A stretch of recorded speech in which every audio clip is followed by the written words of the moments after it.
Baik, Assalamualaikum warahmatullahi wabarakatuh. Salam sejahtera untuk kita semua. Shalom, Om Swastiastu, Namo Buddhaya, dan salam kebajikan.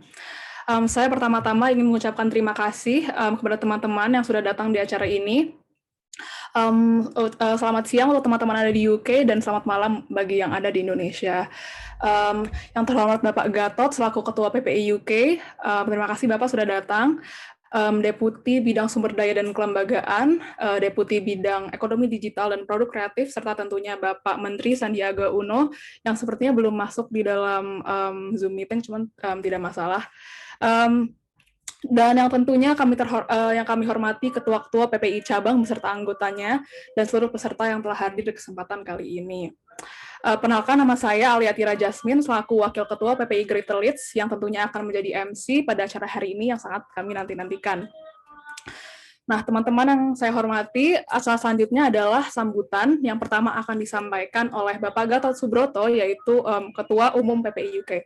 Silakan Bapak Gatot, waktu dan tempatnya dipersilahkan. Bismillahirrahmanirrahim. Assalamualaikum warahmatullahi wabarakatuh. Yang kami hormati Pak Sandiaga Uno yang nanti akan bergabung dengan kita semua, teman-teman PPI Cabang, para mahasiswa Indonesia di UK yang hebat-hebat. Sungguh satu kebanggaan bagi kami, khususnya saya pribadi, bisa berada satu layar bersama seorang figur yang sangat hebat, Bang Sandiaga Uno, Menteri Pariwisata dan Ekonomi Kreatif, kebanggaan kita anak-anak muda Indonesia. Webinar ini pada prinsipnya adalah sharing session. Jadi walaupun temanya menuju Indonesia 2024 yang cukup serius, kami sebenarnya ingin mendapatkan pencerahan dan motivasi langsung dari Bang Sandiaga. Singkatnya, bagaimana menjadi sosok yang hebat dan inspiratif. Itu yang pertama. Yang kedua adalah kami mengharapkan untuk mendapatkan gambaran dan wawasan khususnya kepada generasi muda Indonesia saat ini agar bisa berperan lebih besar dalam memajukan bangsa, terutama tentu saja ya dalam bidang pariwisata dan ekonomi kreatif untuk mendukung visi Indonesia 2045. Kemudian saya atas nama PPUK mengucapkan terima kasih atas kehadiran dan kesediaan Bang Sandi untuk berbagi bersama kita semua di sini. Terakhir, saya ingin mengucapkan selamat kepada teman-teman PPI Cabang. Acara ini terselenggara dari gabungan 12 kota dan wilayah. Jadi melihat kolaborasi kalian yang hebat ini, Mas Rafka, Mbak Jennifer, dan teman-teman, tentu saja kami semakin optimis mengenai generasi emas Indonesia 2045. Demikian dari saya. Selamat menimba ilmu. Terima kasih. Baik, terima kasih banyak Pak Gatot. Selanjutnya, sambutan kedua adalah dari penanggung jawab acara kami, yaitu Rafka Gibrani, selaku Ketua PPI Brighton. Silakan Rafka. Oke. Pertama, terima kasih Alia. Terima kasih teman-teman yang udah datang. Selamat malam buat teman-teman yang ada di Indonesia. Selamat malam teman-teman yang ada di Indonesia. Selamat siang teman-teman yang ada di UK. Makasih banyak udah datang. Terima kasih juga rekan-rekan dari Kementerian Pariwisata dan Ekonomi Kreatif, Deputi Bidang Sumber Daya dan Kelembagaan, juga Deputi Bidang Ekonomi Digital dan Produk Kreatif.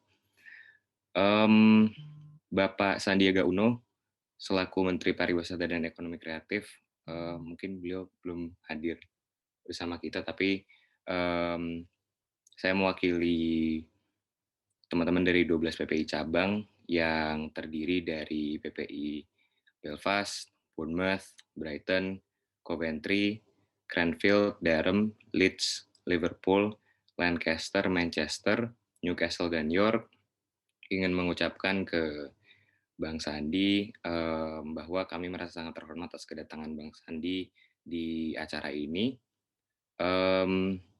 Semoga teman-teman juga yang hari ini datang bisa belajar setelah dari acara ini. Sebenarnya ide acara ini dirancang sekitar bulan Februari, teman-teman, ketika kami sedang hadir di acara salah satu PPI cabang yang kemudian memang bertujuan untuk bertukar ide dan diskusi bareng gitu. Saya ucapkan juga terima kasih ke teman-teman yang udah berkontribusi untuk acara ini sampai di hari ini. Insya Allah acaranya lancar dan kita bisa belajar dan terinspirasi dari Bang Sandiaga Uno. Ya, terima kasih. Baik, terima kasih banyak Rafka. Nah, sebelum kita mulai di inti acara kita pada hari ini, saya perkenalkan terlebih dahulu moderator kita yang akan memandu diskusi bersama dengan Bang Sandi nanti, yaitu Bapak Abdullah Alaidrus atau yang lebih akrab dipanggil Mas Abdul. Nah, beliau memiliki latar belakang di tourism. Sekarang beliau sedang menempuh studi master di Bournemouth University, UK, mengambil jurusan Tourism Management. Nah, sebelumnya beliau tuh memang sudah berpengalaman dalam dunia pariwisata di Indonesia. Dia pernah memimpin berbagai proyek terkait pariwisata, karena beliau dulu juga pernah bekerja sebagai direktur Marquess Center for Tourism and Hospitality di Indonesia. Baik, langsung saja moderator kita, Bapak Abdullah atau Mas Abdul. Dipersilakan, Mas. Halo, terima kasih Mbak Lia. Assalamualaikum warahmatullahi wabarakatuh, salam sejahtera, shalom, om swastiastu, namo buddhaya, dan salam kebajikan. Perkenalkan, saya Abdullah, selaku moderator yang akan memandu jalannya diskusi hari ini. Sambil menunggu kehadiran Bapak Menteri, mungkin kita bisa ngobrol sebentar ya, gitu ya Alia ya. Iya, boleh. Mas Abdul, apa kabar nih hari ini, Mas? Deg-deg. Ya, lumayan. Tapi excited juga karena pembahasannya tentang tourism. Kebetulan memang di beberapa tahun terakhir ini terekspos dengan pekerjaan-pekerjaan related dengan tourism. Dan memang tourism ini salah satu sektor potensial buat Indonesia yang kedepannya memang bisa menjadi backbone. Dan justru karena terekspos tadi, akhirnya jadi jatuh cinta sama tourism. Oh, Karena gitu, memang ya, karena memang dari tourism itu bisa kita bisa merasakan dampaknya langsung, terutama buat baik itu tenaga kerja di Indonesia maupun juga penciptaan lapangan kerja gitu. Dan kedepannya memang tourism itu akan menjadi lifestyle, jadi menjadi bagian dari atau kebutuhan dari masyarakat, baik itu dunia termasuk di Indonesia gitu. Jadi kalau misalnya kita melihat ke belakang masa pra-pandemi gitu ya, itu total perjalanan di Indonesia sekitar tahun 2018-19 itu mungkin sekitar 270 juta perjalanan. Artinya itu domestik, artinya orang Indonesia 1:1 minimal sekali melakukan perjalanan di selama 1 tahun gitu. Nah, Mas Abdul ini kan dulu background-nya di industrial engineering atau teknik industri dari yang aku baca dari CV-nya, Mas. Nah, apa sih sebenarnya yang bikin Mas tertarik sama dunia tourism, tiba-tiba bisa berpaling dari teknik, tiba-tiba jadi pariwisata, gimana tuh, Mas? Boleh diceritain nggak? Iya, jadi memang pertama, jadi nyasarnya 2 kali. Yang pertama itu dari teknik industri ke marketing dulu. Oh gitu, Jadi ya itu nyasar pertama gitu kan. Tapi nyasar dalam arti yang baik ya. Jadi waktu itu lulus kuliah terus apply, kemudian di salah satu perusahaan konsultansi pemasaran, kemudian diterima dan akhirnya belajar dari nol lagi gitu kan. Karena itu nggak dipelajari sebelumnya waktu kuliah. Terus akhirnya bekerja selama 10 tahun gitu, selama 10 tahun dan dimulai dari tahun kelima, mulai bekerja untuk tim yang menghandle pemerintah. Nah, di situ terekspos dengan baik itu pemerintah pusat maupun pemerintah daerah. Nah, kebanyakan dari pekerjaan yang dilakukan itu tourism gitu, karena pemerintah daerah selaku yang memiliki destinasi gitu ya. Kalau Kemenparekraf itu kan yang mempromosikan, yang membuat regulasi secara nasional, tapi juga ada peran dari pemerintah daerah untuk pengembangan pariwisata Indonesia gitu. Jadi memang dari situ baru nyasar yang kedua gitu, dari marketing ke pariwisata gitu. Nah, Mas kan sekarang lagi ambil S2 nih, Mas, di Tourism Management ya. Kira-kira apa sih harapan Mas nanti setelah lulus? Apakah mau balik ke Indonesia, mau balik lagi di dunia tourism, atau apa nih, Mas, plannya ke depan? Kalau plan ke depannya pasti mau berkontribusi ke pariwisata Indonesia, karena tujuan mengambil S2 ini kan untuk memperkuat sebetulnya, karena belum ada background pariwisata secara akademis, jadi pengen lebih mendalami ilmu pariwisatanya, dan harapannya setelah lulus akan berkontribusi. Nah, bentuk kontribusi itu tentunya macam-macam gitu kan. Ada yang bisa kita kembali ke Indonesia, ada yang mungkin teman-teman di sini yang menempuh pendidikan di UK misalnya, mau berkontribusi ke Indonesia pun juga bisa saja, nggak harus dari Indonesia, tapi yang memiliki dampak untuk Indonesia. Kira-kira gitu sih, Mbak Alia. Oke, nah kan kita ada banyak nih Mas partisipan. Nah, sekarang udah hampir 150 orang nih. Nah, dan kemungkinan besar ada banyak orang yang join acara ini karena ingin mendapat insight tentang dunia pariwisata di Indonesia misalkan. Nah, Mas sebagai orang yang sudah berpengalaman di dunia pariwisata di Indonesia, ada nggak tips-tips yang bisa di-share untuk teman-teman di sini yang ingin berkarir, memulai karir di pariwisata, di tourism? Ya, jadi memang pariwisata itu banyak ininya ya, banyak jalurnya, mulai dari mungkin ada yang tertarik di perhotelan, kemudian juga mungkin ada yang mau jadi entrepreneur yang terkait dengan tourism juga bisa, atau yang punya hobi jalan-jalan, karena banyak sekali yang sebetulnya hobi jalan-jalan dan foto kan, gitu. Nah, itu juga bisa jadi satu platform sendiri gitu untuk bagaimana misalnya mempertemukan antara yang suka jalan-jalan dengan destinasi, atau misalnya meng-create satu platform yang bisa memberikan informasi untuk calon-calon wisatawan yang datang ke satu destinasi. Karena destinasi di Indonesia ini kan sangat banyak gitu ya. Kita punya ratusan kabupaten dan kota yang mana masing-masing daerah di Indonesia, dan ini merupakan satu kekuatan Indonesia ya, punya keunggulan dari sisi budayanya. Jadi kalau misalnya kita mungkin ke Thailand, itu kita ke satu kota dibandingkan kota yang lain, mungkin nggak akan jauh berbeda. Tapi ketika kita ke Indonesia, kita bisa experience banyak sekali sebetulnya pengalaman berwisatanya gitu.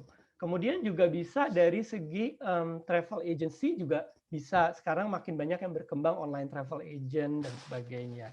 Nah, tapi di sisi lain juga ada ekonomi kreatifnya. Jadi yang suka musik, yang suka film, itu juga sedikit banyak ada hubungannya dengan pariwisata di Indonesia juga. Kira-kira gitu. Terima kasih banyak Mas Abdul. Seperti ini Bapak Menteri sudah masuk ya? Boleh ada yang confirm dari logistik? Iya, Pak Sandi. Pak Sandi sekarang sudah masuk, ya betul. Oke, baik. Kalau begitu saya serahkan acaranya ke Bapak Abdul yang akan memandu diskusi pada hari ini. Baik, sebelum kita memasuki sesi yang sudah ditunggu-tunggu oleh teman-teman sekalian, jadi izinkan saya menyampaikan beberapa resume gitu ya dari narasumber utama kita hari ini yang pasti sudah pada tahu dan merupakan alasan teman-teman sekalian hadir di siang hari ini untuk yang di UK atau malam hari di Indonesia. Gitu ya. Mungkin sedikit mengenai latar belakang dari Bapak Sandiaga Uno gitu ya. Saya akan mulai sedikit dari pertama kali beliau menempuh pendidikan itu di Wichita State University, mendapatkan gelar Bachelor of Business Administration. Kemudian beliau melanjutkan Master of Business Administration degree-nya di George Washington University, dan beliau melanjutkan kembali doctoral degree-nya in management di Universitas Pelita Harapan di Indonesia. Dan yang terakhir, beliau mendapatkan Distinguished Research Professor in Residence dari George Washington University. Kemudian selain pendidikan, beliau juga tentunya kita sangat mengenal beliau sebagai seorang pebisnis di Indonesia, gitu ya. Beliau merupakan co-founder dari Saratoga. Jadi Saratoga Investama Sedaya ini merupakan the first and the biggest publicly listed active investment company di Indonesia, dan beliau merupakan presiden director selama 11 tahun kira-kira dari tahun 2004 sampai 2015. Beliau juga ini yang sangat terasosiat dengan beliau adalah bagaimana beliau mengempower sebetulnya young entrepreneurs di Indonesia melalui pemberian microloans. Jadi beliau ini melahirkan banyak sekali ribuan entrepreneur di Indonesia. Dan yang terakhir, tentunya beliau ini dari sisi politik, beliau memulai karir politiknya sebagai wakil gubernur dari DKI Jakarta tahun 2017 sampai 2022. Kemudian beliau menjadi kandidat wakil presiden Republik Indonesia di pemilu tahun 2019 kemarin, dan beliau merupakan wakil ketua Partai Gerindra, partai kedua terbesar di Indonesia, diangkat sebagai wakil ketua di bulan Oktober 2019, dan tentunya yang terakhir sebagai Menteri Pariwisata dan Ekonomi Kreatif Republik Indonesia yang ditunjuk oleh Presiden pada bulan Desember 2020. Tanpa berlama-lama lagi, boleh kita sambut dengan meriah Bapak Sandiaga Uno. Selamat siang dari UK, Pak Sandi. Selamat siang, selamat malam, selamat pagi, wherever you are. Mas Abdullah, terima kasih sudah mengundang saya. Dan selamat juga kepada 160 participants yang sudah gabung di sini. Kita ngobrol-ngobrol nih tentang peran generasi muda dalam pariwisata dan ekonomi kreatif. Iya Pak, sebelumnya terima kasih nih Pak mau menyempatkan diri menyapa pelajar-pelajar di UK dan di Indonesia juga. Kemudian apa kabar nih Pak? Saya panggilnya Pak Menteri, Bang Menteri, atau gimana nih Pak? Ada yang manggil Mas Menteri, ada yang manggil Bang Sandi, ada yang manggil Mas Sandi, yang asal jangan Pak Menteri aja, kayaknya kita berjarak gitu.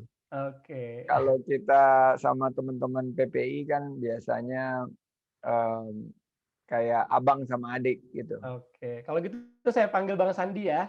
Boleh Mas Abdullah. Baik, kalau gitu.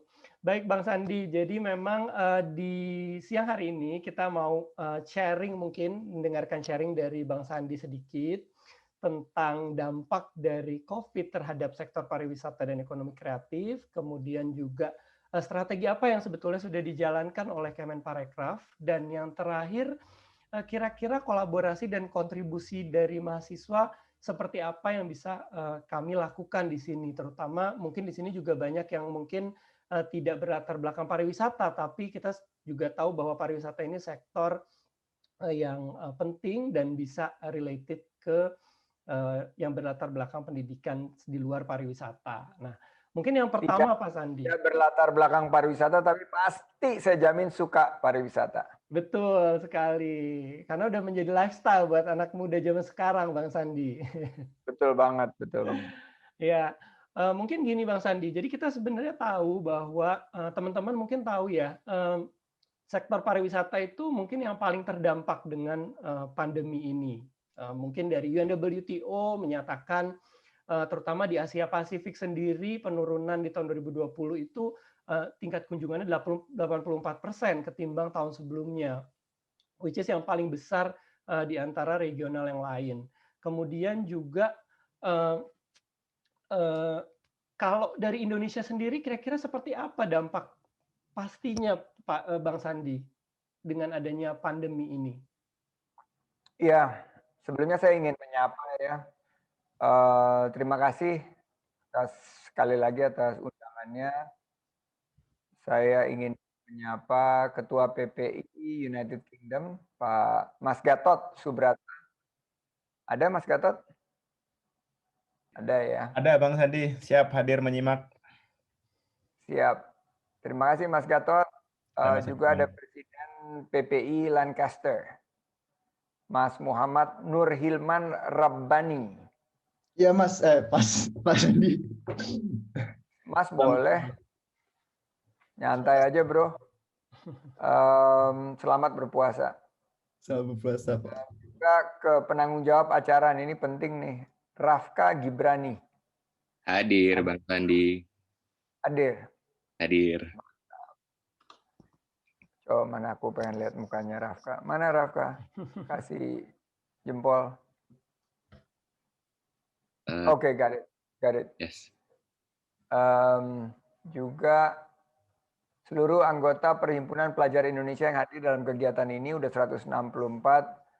Ada juga Tondi, ada Alia, Jasmine. Ada banyak banget, saya pengen ngeliat nih kalau gallery view. Diamanta, Jennifer El Japa, Mia Octaviana, dan banyak banget. Nggak bisa disapa satu persatu.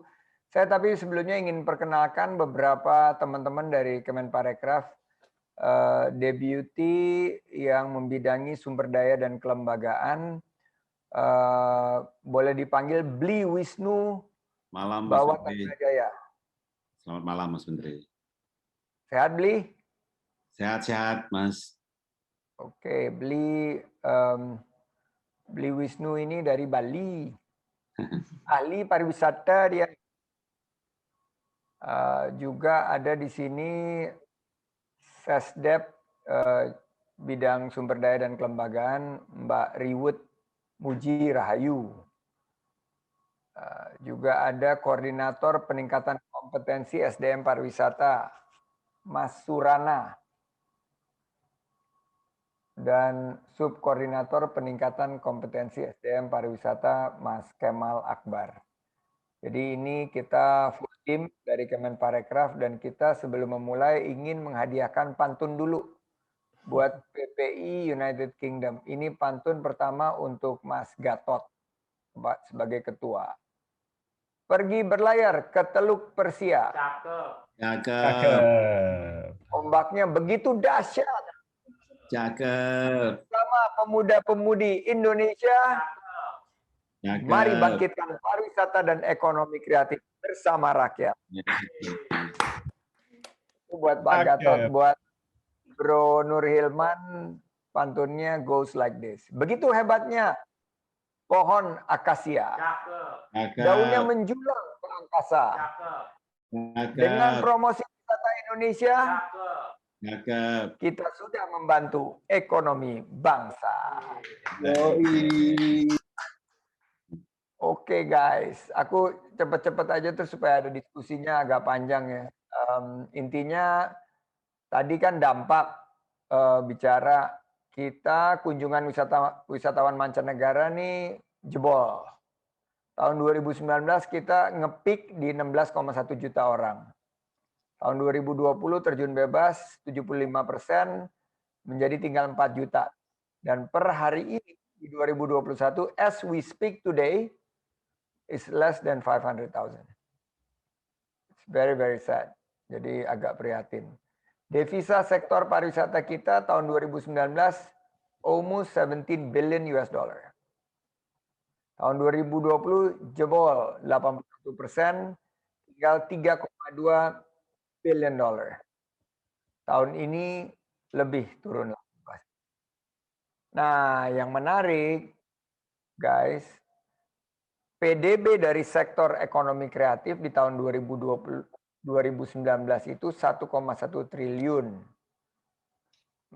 Dan di 2020 turunnya itu cuma sekitar 100 miliar. Jadi turunnya ke 1 triliun. Berarti ada resiliency, ada ketangguhan dari sektor ekonomi kreatif yang ditopang 3 sektor utama. Kuliner, fashion, dan kriya.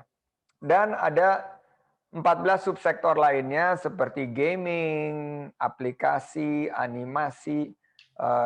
Ini yang menjadi pandemic winner. Ada yang beradaptasi seperti film, musik, dan lain sebagainya, penerbitan.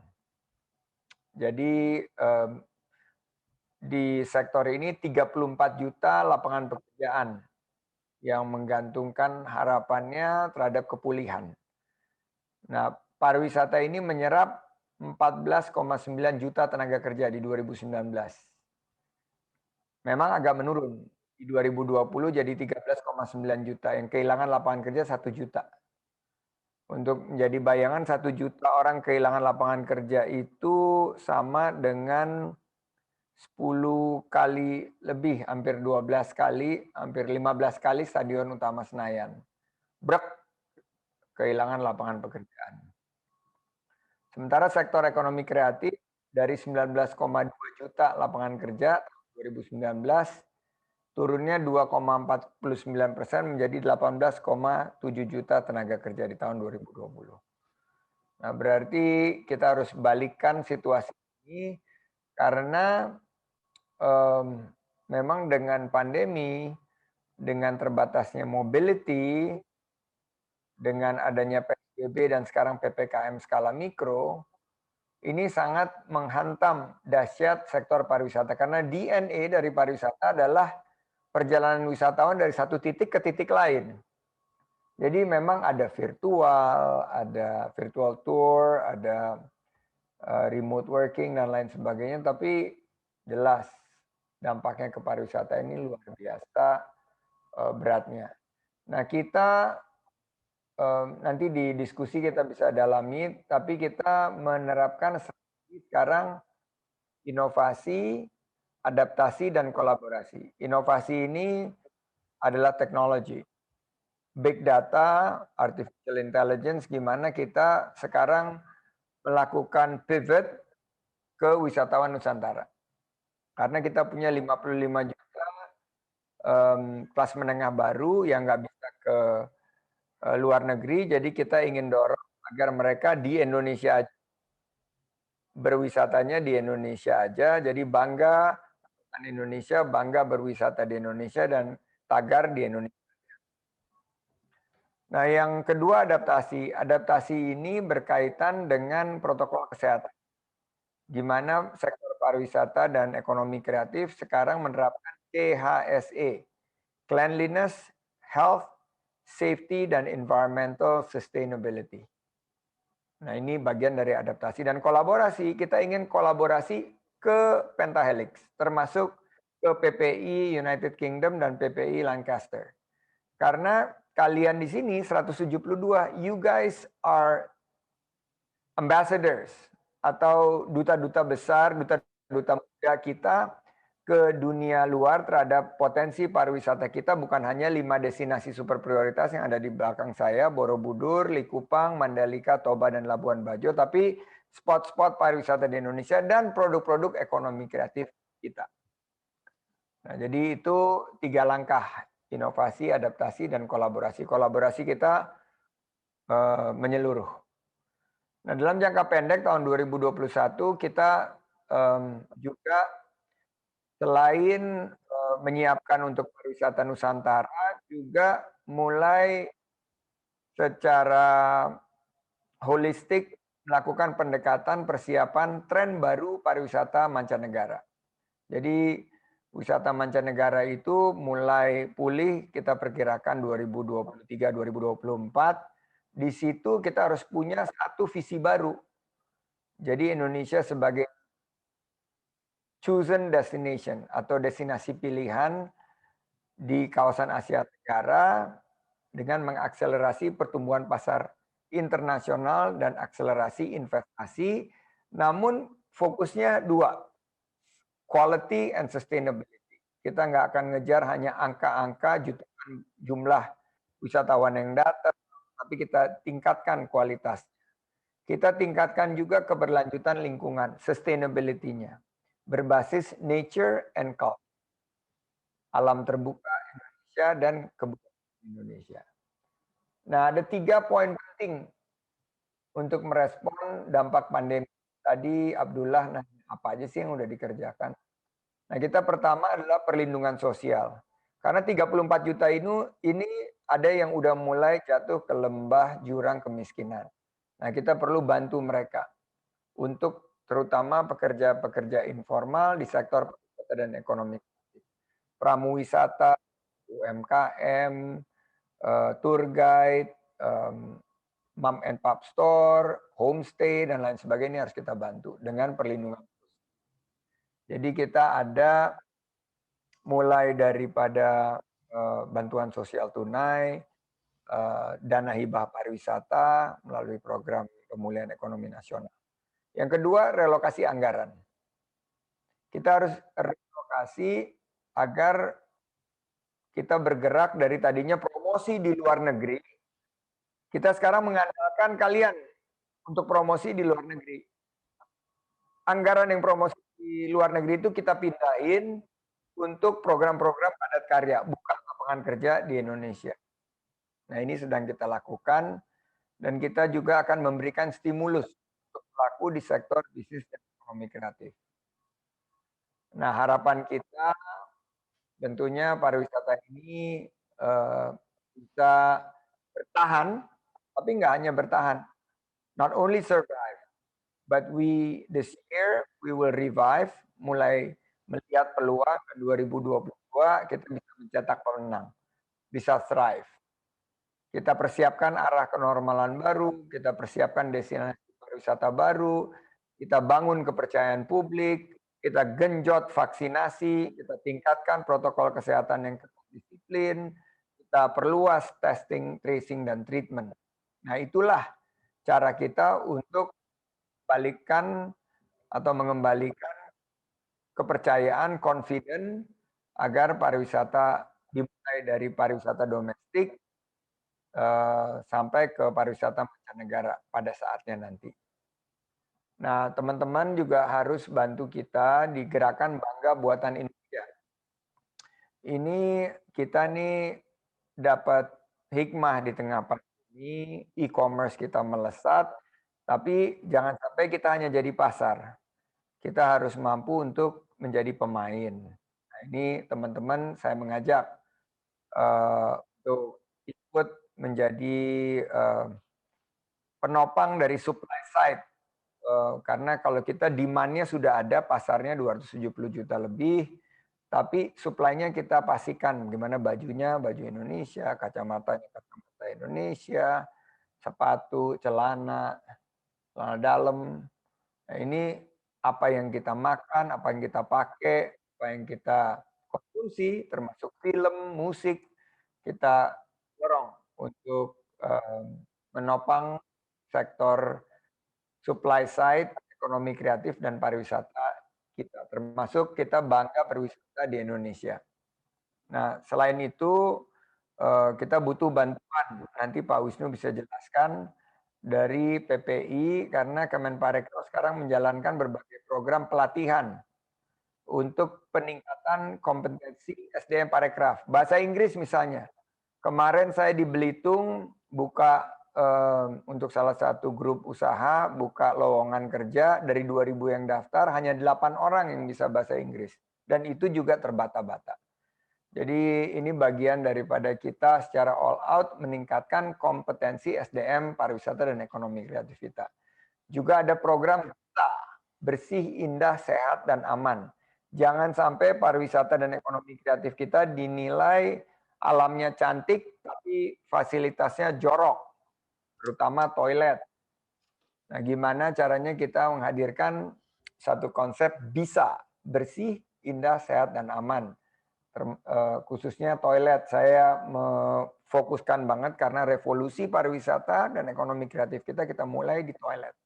Kalau kita bisa buat toilet kita bersih, baru kita bisa bicara. Saya pernah lihat Singapura, China, Korea, Jepang merevolusi lifestyle mereka dengan memastikan bahwa toilet mereka bersih. Nah, kita juga bisa melakukan itu dengan protokol-protokol kita.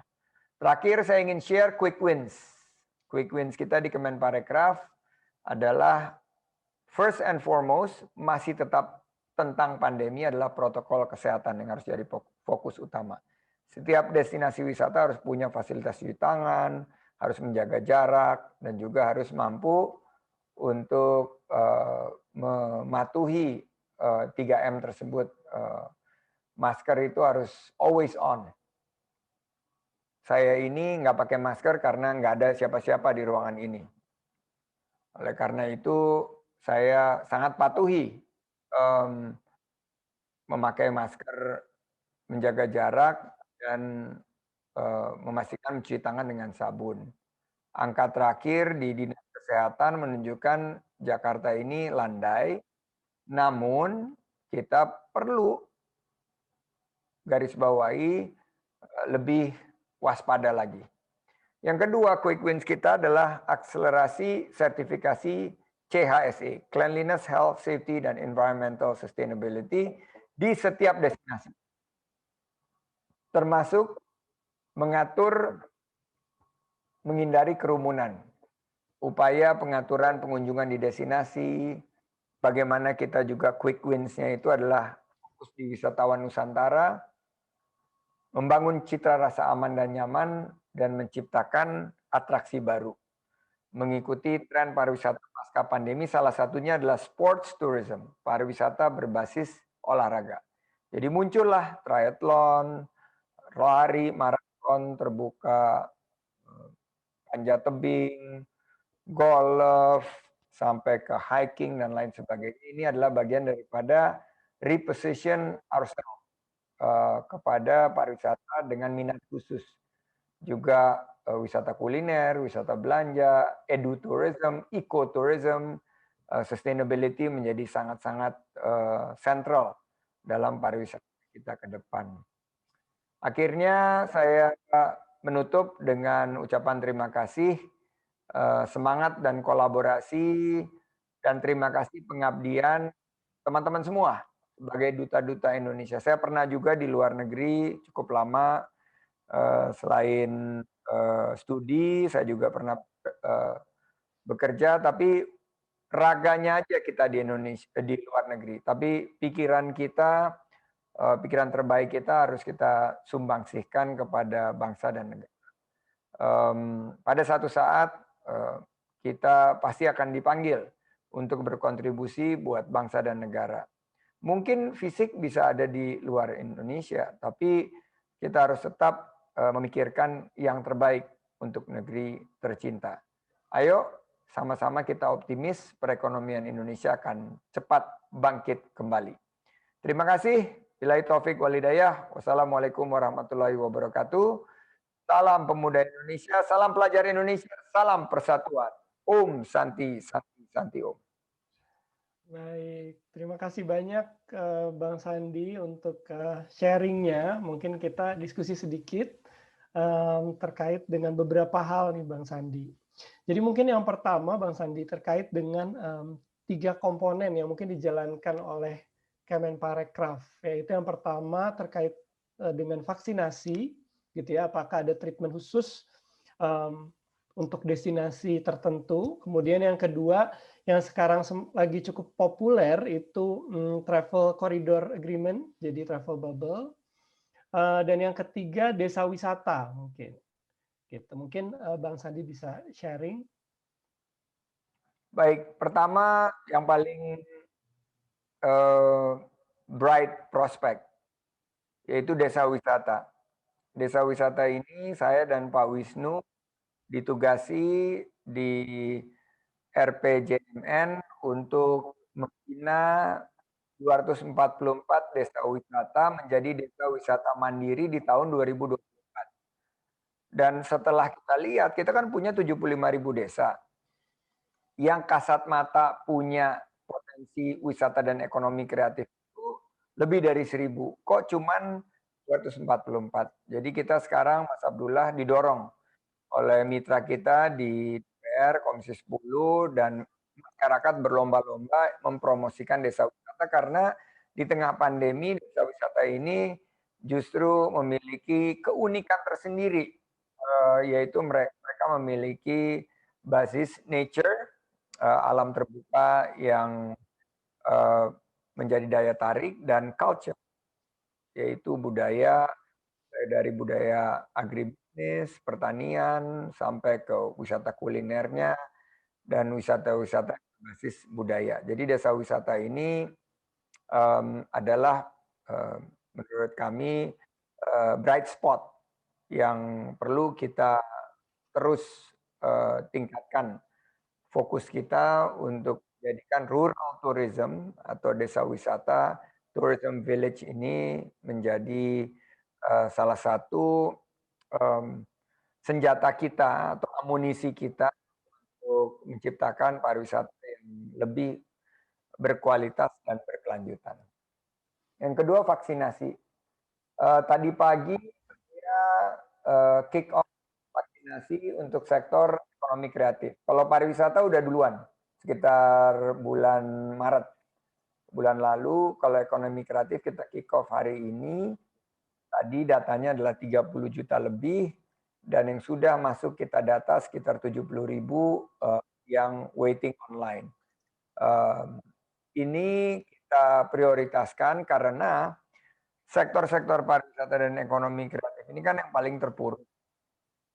Nah, kita harus pastikan kepulihan mereka, dan vaksin ini sebagai salah satu pilar untuk kepulihan kita, karena mustahil sektor pariwisata dan ekonomi kreatif bisa bangkit kalau kita tidak bisa mengendalikan pandemi COVID-19 ini. Jadi guys, ya itulah merupakan satu pendekatan bagi kita. Vaksinasi kita prioritaskan, dan tadi pagi ada Ira Sugandi, ada Armand Maulana, ada Winata, ada Vino Bastikan, pokoknya artis-artis papan atas kita vaksinasi. Nah, kita harapkan juga dengan mereka punya follower yang jutaan itu akan bisa meluruskan beberapa hoax-hoax yang bertebaran tentang vaksin. Dan kita tidak ingin mempolitisasi vaksin, apapun itu vaksin jauh lebih baik daripada tidak divaksin. Dari lansia kita baru 60% yang tervaksin. Jadi setelah 2 bulan ini kita ingin dorong lansia kita paling tidak mencapai angka 70-80% yang divaksin. Sehingga stigma tentang keefektifan vaksin itu dan beberapa hoax itu kita bisa luruskan dengan teman-teman di sektor ekonomi kreatif menyuarakan secara rutin bahwa vaksin ini sangat sentral dan strategis dalam kita berjuang melawan COVID-19. TCA sedang kita siapkan, Travel Corridor Arrangement. Namun saya mesti lapor bahwa yang dengan Eropa kita fokusnya dengan Belanda, belum dengan Inggris. Karena sebetulnya TCA konsepnya adalah point to point. Dari satu port ke satu airport ke airport. Dan kita 3B ini lagi kita persiapkan, Bali, Batam, dan Bintan. Dan Bali, Batam, dan Bintan ini, kalau Bintan sama Batam dengan Singapura, TCA-nya. Kalau Bali, selain dengan Netherlands, adalah dengan China, South Korea, Singapura, dan Dubai, Qatar. Satu lagi India. Tapi India ini dengan angka COVID yang sangat tinggi, so kita review lagi. Jangan sampai ada potensi yang meningkatkan resiko penularan COVID-19 di Bali. Di Bali sendiri ada 3 zona hijau, Nusa Dua, Sanur, dan Ubud yang kita persiapkan. Jadi kalau kita bicara apa sih yang teman-teman bisa lakukan dari UK maupun tempat lain di luar sana, pertama berdoa, agar pandemi COVID-19 ini segera dicabut. Kedua adalah menyuarakan bahwa Indonesia ini sangat serius untuk menekan penularan COVID-19. Dan ini kita lakukan agar rasa aman dan nyaman baik bagi para wisatawan maupun penduduk dan pelaku pariwisata dan ekonomi kreatif itu bisa kita wujudkan. Jadi narasi itu penting. Ada 4 narasi yang ke teman-teman di PPI United Kingdom dan Lancaster. Pertama, hope and optimism. Bahwa light is at the end of the tunnel itu udah kelihatan. Jadi we are seeing the light at the end of the tunnel. Jadi yang pertama narasinya adalah hope. Kedua, help is on the way. Dengan vaksin, dengan kita mendorong protokol kesehatan yang ketat dan disiplin, peningkatan dan perluasan testing dan tracing, help is on the way. Dan kita punya yang ketiga adalah peluang. Karena Indonesia itu selain ada 5 destinasi super prioritas, ada Bali, ada destinasi-destinasi unggulan, kita bisa membuka peluang melalui digitalisasi, melalui juga adaptasi daripada teknologi. Kemarin mungkin sebagian ada yang gabung di acara diaspora. Saya sama Pak Dino. Saya mengubah gitu. Dulu kita fokusnya pakai promosi yang di spearhead sama pemerintah. Mahal biayanya, kemungkinan efisiensinya masih dipertanyakan. Saya ngubah sekarang, mumpung kita punya diaspora yang kuat di luar negeri, baik student atau Indonesians living abroad, kenapa nggak kita kerjasama? Mulai dari gastronomi, diplomasi, sampai kepada produk-produk ekonomi kreatif yang lainnya. Batik, kopi, dan lain sebagainya. Jadi ini yang kita butuhkan kerjasama dengan dari PPI di seluruh dunia, terutama United Kingdom dan Lancaster. Narasi terakhir yang menurut saya adalah tegas dan lugas bahwa pariwisata dan ekonomi kreatif is not part of the problem, but we are part of the solution. Jadi kita bagian daripada solusi. Jangan kita dibentur-benturkan bahwa wah nggak mudik tapi pariwisata boleh buka. It's not like that. Kita udah jelas mudik nggak boleh, ada aglomerasi. Semua kegiatan yang dalam PPKM skala mikro diperbolehkan, prinsipnya siapa yang mengambil keputusan tentunya pemerintah setempat. Nah, kami hanya memfasilitasi kalau pemerintah setempat mengizinkan untuk destinasi wisata dan sentra ekonomi kreatif itu buka, harus dilakukan dengan protokol kesehatan yang ketat dan disiplin. Jadi narasi-narasi itu saya harapkan juga teman-teman bisa sharing. Kalau ada kritik, kalau ada masukan konstruktif, we are very open karena we are collaborating. Dan dengan adanya platform ini, kerjasama kita antara PPI dan Kemenparekraf, kita harapkan kepulihan dan kebangkitan pariwisata dan ekonomi kreatif bisa segera kita wujudkan. Baik, Bang Sandi, terima kasih banyak nih Bang Sandi untuk sharingnya. Mungkin ini terakhir Bang Sandi. Jadi karena di sini banyak pelajar-pelajar Indonesia gitu ya. Menurut Bang Sandi, bagaimana kira-kira mahasiswa Indonesia nanti gitu ya? Kalau tadi sekarang yang bisa kita lakukan menjadi diaspora gitu ya, menjadi ambassador untuk Indonesia gitu kan. Nah kalau ketika kita selesai menyelesaikan studi di sini gitu ya, kira-kira menurut Bang Sandi bagaimana kami bisa berkontribusi dan berkolaborasi untuk Indonesia, dan kira-kira tantangan atau kompetensi apa yang dibutuhkan ke depannya nanti? Oke, sebelum aku ngobrol mengenai tantangan, mengenai peluang potensi, mau ngasih waktu dulu buat Pak Deputy saya, Bli Wisnu, untuk sedikit mungkin sharing karena dia in charge untuk kelembagaan dan SDM. Dan SDM ini bangun infrastruktur itu relatif lebih mudah dibanding bangun SDM. Saya pengalaman di dunia usaha maupun pengalaman juga di pemerintahan, SDM ini sangat penting. Nah, mungkin saya minta Pak Wisnu share apa program-program kita di kelembagaan dan di SDM agar teman-teman PPI juga bisa mungkin buka peluang untuk berkolaborasi. Silakan Pak Bli Wisnu. Baik, terima kasih Mas Menteri. Assalamualaikum warahmatullahi wabarakatuh. Waalaikumsalam. Selamat pagi, selamat malam Mas Menteri dan teman-teman kalian semuanya. Jadi saya sedikit menjelaskan mengenai program pengembangan kapasitas SDM di bidang pariwisata.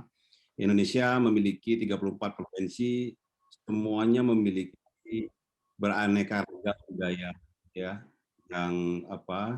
yang aneka ragam, dan alamnya juga begitu indah. Nah, semua itu fisik. Nah, agar fisik ini memiliki atmosfer sehingga dia bisa hidup, maka peranan SDM itu sangat besar. Nah, oleh karena itu maka di Kemenparekraf punya beberapa program bagaimana mendorong masyarakat atau kawan-kawan yang bekerja di industri pariwisata bisa memberikan pelayanan yang berkualitas.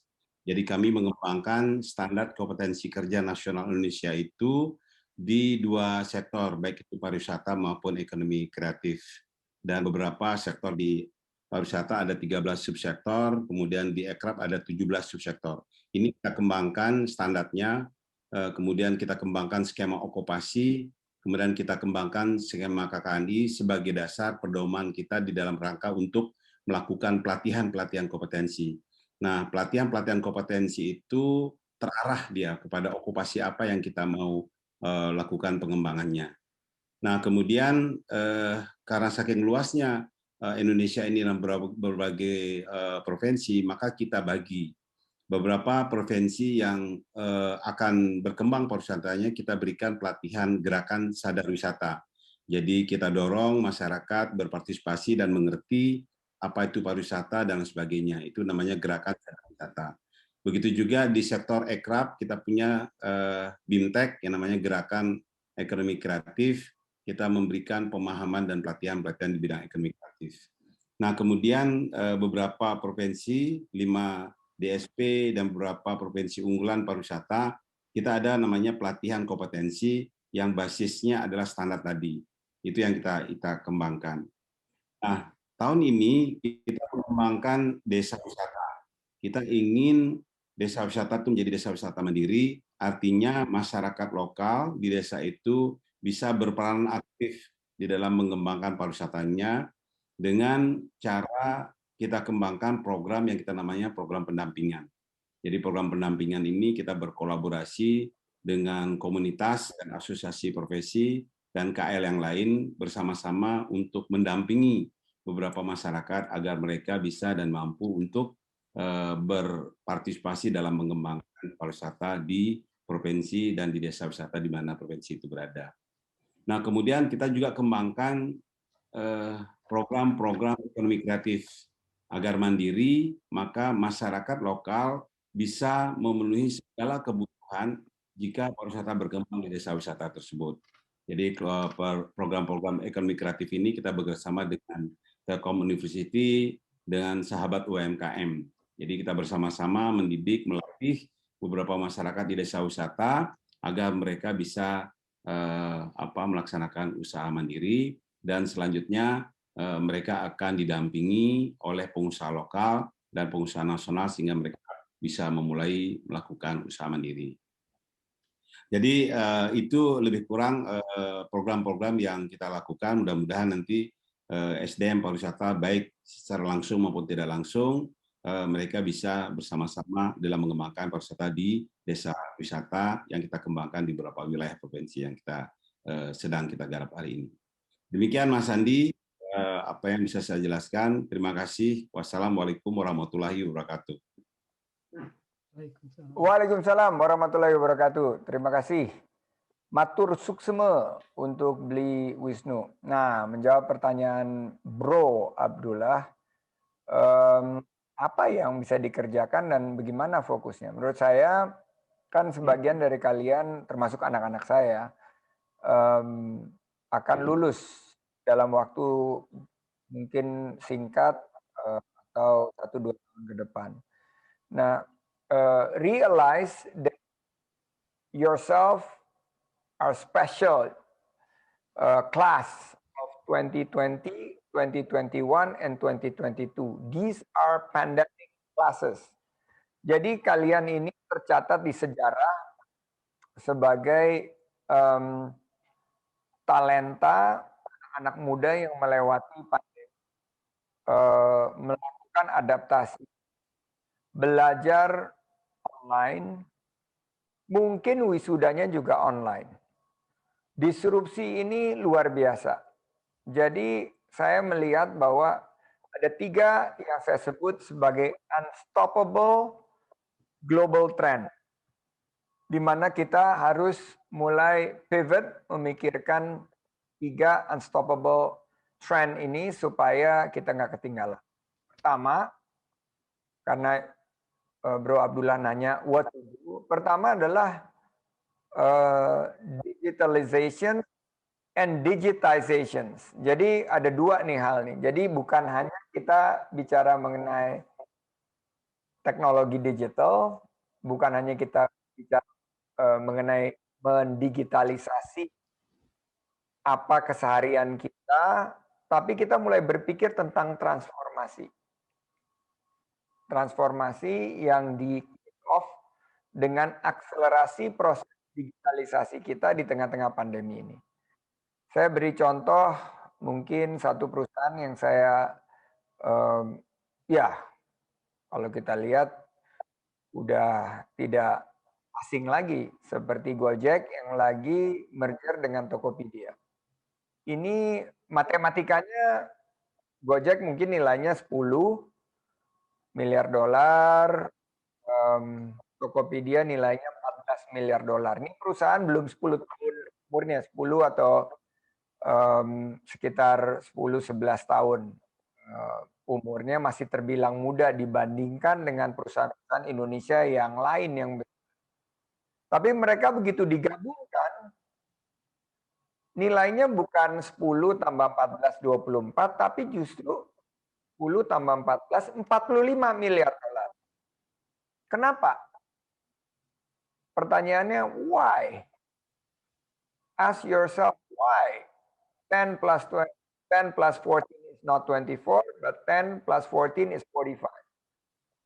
Karena jawabannya itu, transformasi dan ekosistem yang diciptakan. Jadi bukan hanya orang perlu transportasi, tapi dia dipikirin juga sampai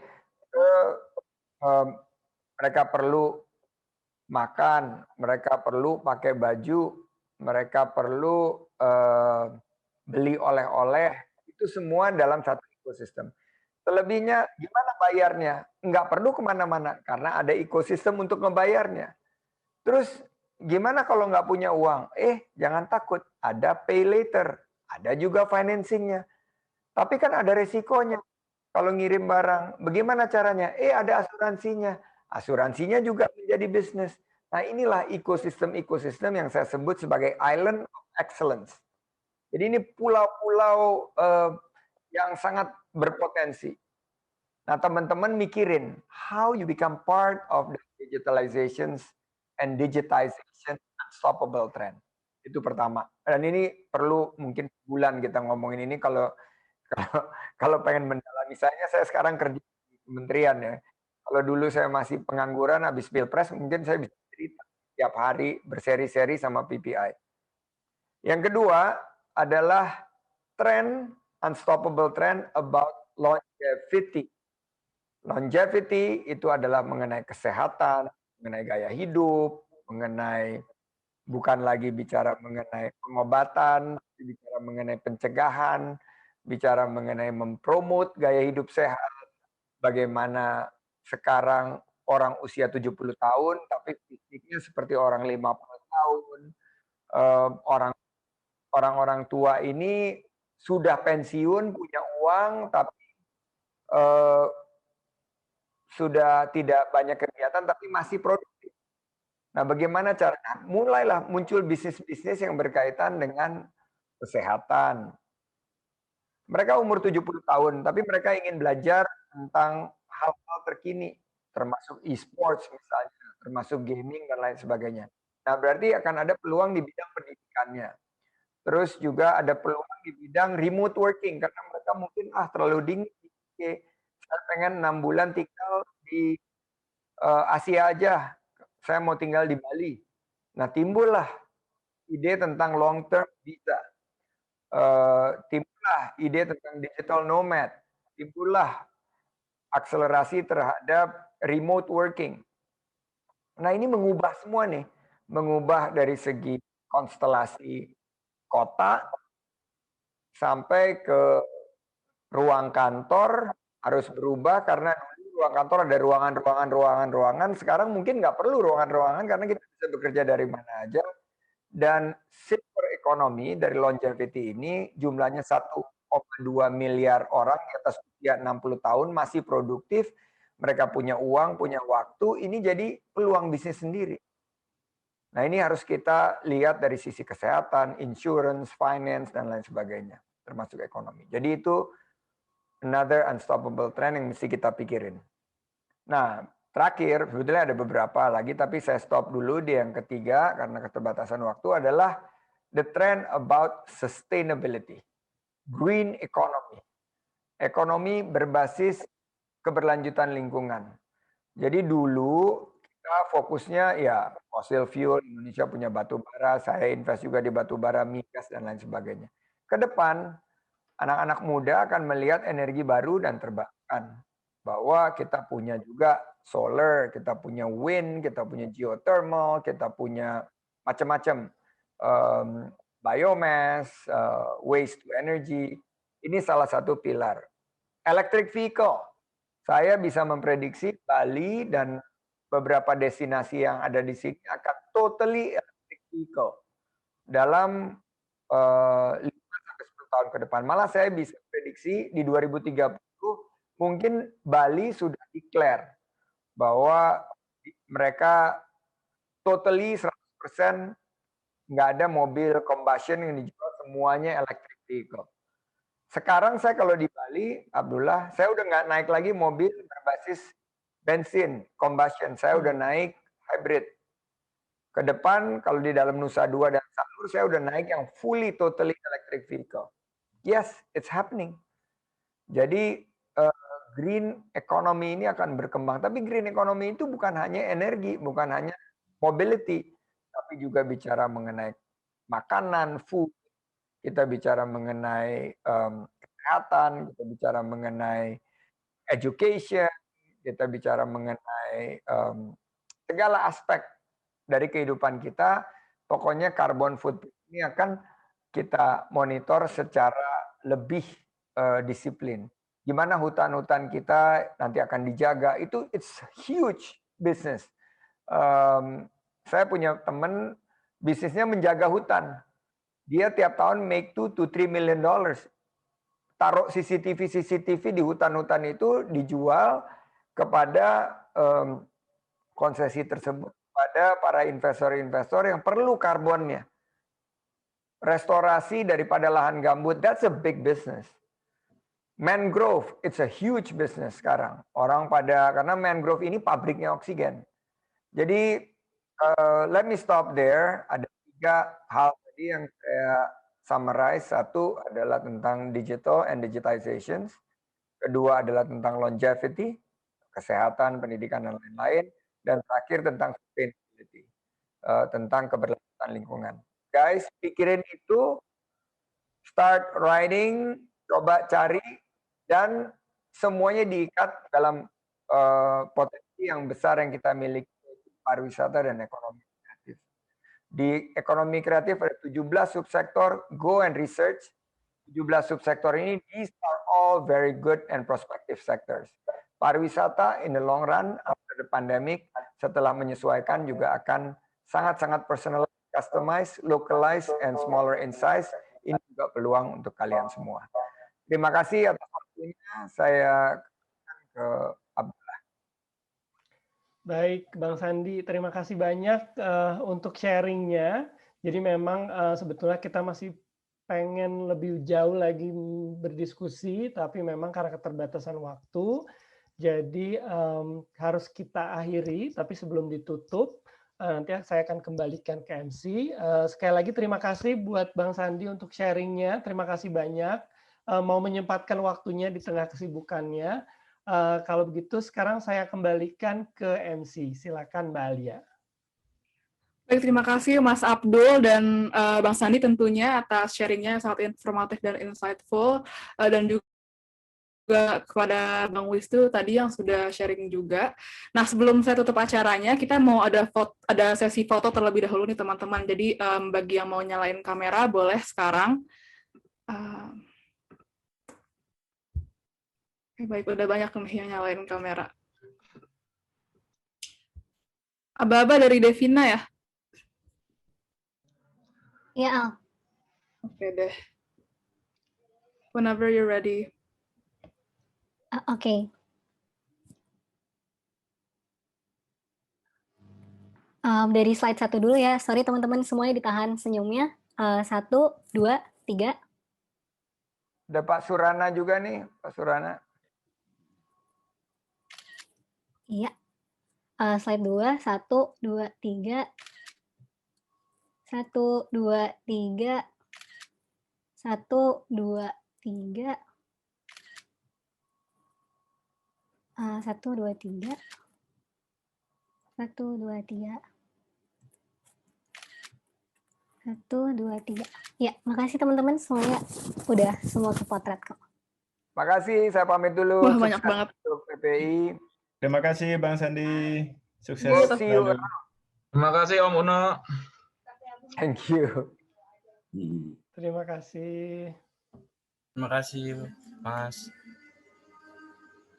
Oke, baik teman-teman semua, sebelum pada live acara, bagi yang mau dapat e-certificate bisa ke chat, ada linknya disediakan di chat kalau misalkan mau mendapat sertifikat. Nah, untuk itu kita sudah mencapai penghujung acara. Bapak Sandinya juga sudah leave Zoom meeting. Saya mau ucapkan terima kasih kepada semua peserta yang sudah menyisihkan waktunya untuk datang ke acara hari ini, dan tentunya kepada panitia yang sudah membuat acara ini come to fruition dari planning sampai tereksekusi. Mewakili penyelenggara, saya mohon maaf bila ada salah-salah kata atau ada hal-hal yang kurang berkenan. Saya Alia sebagai MC pamit undur diri dari hadapan teman-teman semua. Kurang lebihnya mohon maaf. Sekali lagi terima kasih atas partisipasinya. Wassalamualaikum warahmatullahi wabarakatuh.